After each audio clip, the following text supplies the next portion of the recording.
చాలా తప్పు. సరిగ్గా భాగవత పురాణంలో భగవంతుడు ఏం చెప్పాడో అది జరిగింది. నా గురించి ఎవడైనా 10 మందిలో చెబితే నేను వాడి గురించి దేవలోకంలో చెబుతాను. రెండో మాట చెప్పాడు, నా పేరు మీద ఎవరైనా ఒక 10 రూపాయలు ఎవరికైనా దానం ఇస్తే నేను 10 రెట్లు ఇస్తాను వాడికి అన్నాడు ఆయన. 10 రెట్లు ఇస్తాను అన్నాడు.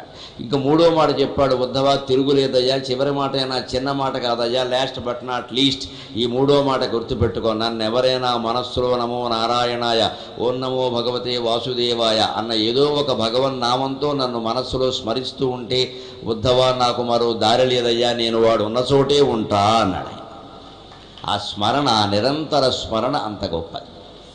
ఆ నిరంతర స్మరణకి సంబంధించిన వ్యాఖ్యానంతోనే మనం భగవద్గీతలోకి ప్రవేశిద్దాం. 6వ అధ్యాయంలో శ్లోకం. మనమందరం ధ్యానం చేసినా, పూజ చేసినా, పారాయణ చేసినా చేసే ప్రధానమైన ఫిర్యాదు ఏమిటి అంటే మనస్సు నిలబడడం లేదండి. అందరికీ ఇదే బాధ.